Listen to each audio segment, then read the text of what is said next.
class. Welcome to week 9. We'll be diving deeper into Google Ads this week. We'll talk about relevance and quality score. I mentioned a couple weeks ago, we'll come back to process of bidding, auto versus manual bids. Relevance and quality score will play a big part in that and hopefully help you understand that process a little bit more. And then we will install Google Analytics. We'll have a big Google Analytics assignment later on in the semester, but we want to get that installed and just get you familiar with the basics. You'll also have Project 3, which is creating your Google Ads campaign. Something I hope you've all got a feel for after the last couple weeks. First, let's jump into relevance and quality score. As I mentioned, this plays into the bidding process for ads. If Google explains this better than I do, but if you haven't read uh, on their website or in your readings thus far, the process you go through to get your ad to display on search queries is you have a daily budget set for your ads. And when someone types in a certain keyword, there's various ads that are ready to display. That's your competition level. There may be high or low competition, but there's almost certainly more than one ad ready to display for any Google search query. Google has to decide which ad gets to be displayed. Part of that is your bid. It would go to the highest bidder. However, that's not the only thing. Google also wants high quality ads. And so they've come up with this, what they call relevance and quality score for your ads.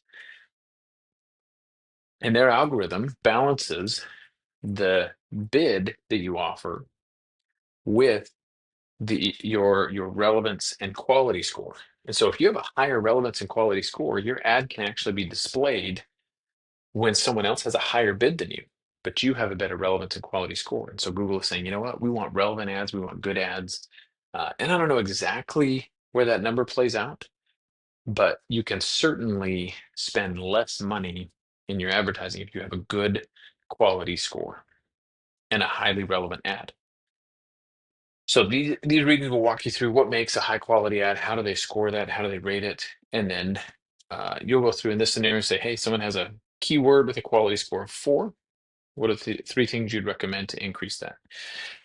Now note, when you launch your campaign, you won't see a quality score for your keywords right away. It takes a little bit for that quality score to come into play. So good information there, really important to know before you launch your campaign. Let's jump into Project 3 because Project 3 is pretty simple. There's a video on this.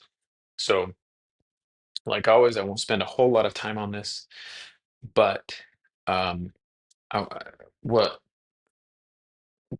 Project 3 asks of you is essentially verification that you have started your campaign. And so I am looking for 2 screenshots in this. That's it. The whole project is just 2 screenshots. One screenshot shows your ads. They will have a green dot next to them when they are enabled or active. So I want to see that. And then I want to see a separate screenshot with at least 10 keywords. And that tells me you put your keywords in and your ads are enabled or active, your campaign is running. You'll submit those 2 things and that's it. We will worry about the performance of your campaign in Project 4 that will start next week. But Project 3 is meant to be fairly simple and straightforward.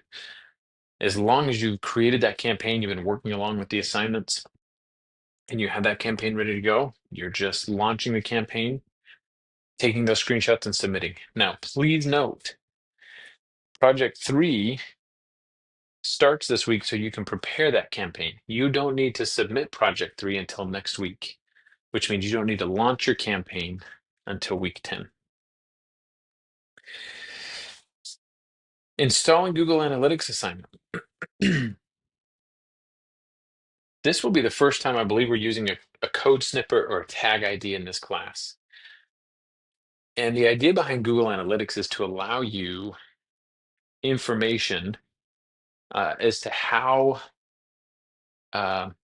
a visitor behaves on your website.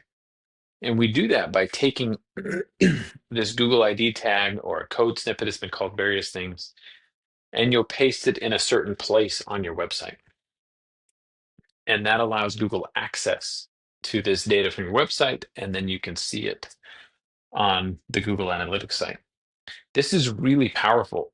A typical uh, bricks and mortar store, a physical organization, used to pay millions of dollars for this service. They'd have someone come in, and let's say it's a grocery store, they'd watch people, and they'd assess where they look, where they go first in the store, and what things they buy first, or what path they take to get to the most frequently purchased items. Then you'd organize your store based on that behavior. And so this was typically a high-end service that organizations would pay for. You have access to this data for free. All you got to do is set it up correctly. And so to have that level of insight into how a visitor behaves on your website is invaluable if you know how to use it. And we'll go through understanding and interpreting and reacting to this data more in week 13. This week's assignment is really just about setting up that Google Ads, or excuse me, Google Analytics account, and then linking Google Ads and Google Analytics. That will be key, that link between Google Ads and Google Analytics, for a feature we're going to enable later on called conversion tracking. And we won't get into that this week. We will get into that in future weeks, but you want to make sure those two accounts are linked. So Google sees, oh, they're talking about the same website. We're gonna link Google Analytics with Google Ads to show how successful our ad campaigns are. So you'll see in step 5, it's really about creating that Google Analytics code, pasting it in the right area of your website. Now, I say the right area because it will depend on your site builder, or if you're designing a website yourself. Uh, this is a very common thing to do. So almost every site builder has a very obvious place where you can copy and paste this. If you don't see it, reach out to the customer service for your site builder. This is done in many, many, many websites. And so you certainly won't be the first person to ask that question if they haven't made it obvious already.